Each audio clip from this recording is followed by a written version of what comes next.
ये जनवरी का महीना ऐसा महीना निकला है कि लोगों को 4 महीने से जो सोना हो रहा था, वो उठा दिया एकदम।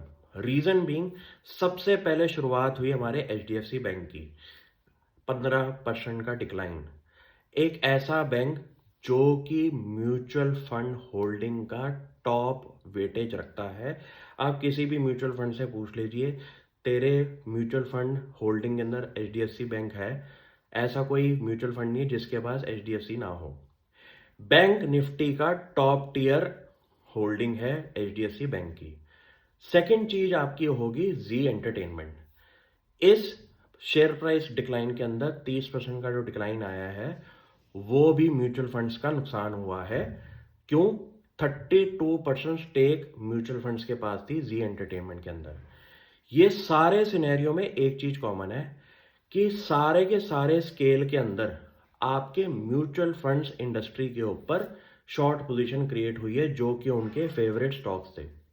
रीजन बीइंग, इन्होंने जिसने भी इनको क्वेश्चनेबल चीजें शुरू करी हैं इनके स्टॉक के ऊपर, वो इनको इसलिए शॉर्ट कर रहे हैं क्योंकि एक तो ये म्यूचुअल फंड हैवी स्टॉक्स हैं, रिटेल इन्वेस्टर्स भी इनको लव करते हैं, और इनके ऊपर क्वेश्चन करके आपने पूरे के पूरे म्यूचुअल फंड्स की रिटर्न्स को कैप कर दिया।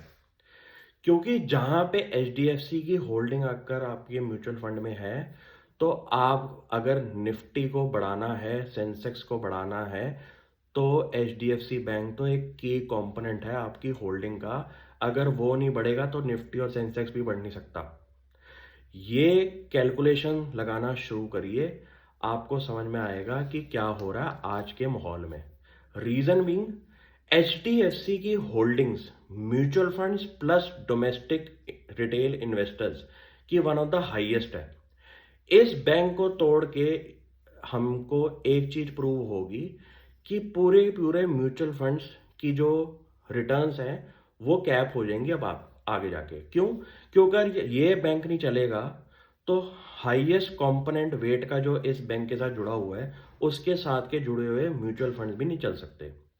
सिमिलर केस है हमारा जी के साथ। जी के प्राइस में अगर 32% का डिक्लाइन आया है, तो 32% तो हमारा म्यूचुअल फंड्स के साथ है।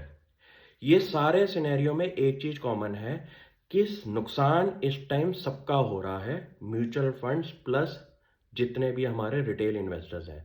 और ऐसे ट्रैप को अगर आपको समझना है, तो आपको अपना दिमाग पे काम करना पड़ेगा कि आप ये सोचिए, एचडीएफसी बैंक जैसा स्टॉक अगर 15% टूट सकता है, तो स्मॉल और मिड कैप स्पेस के अंदर अभी पूरा साल बचा है।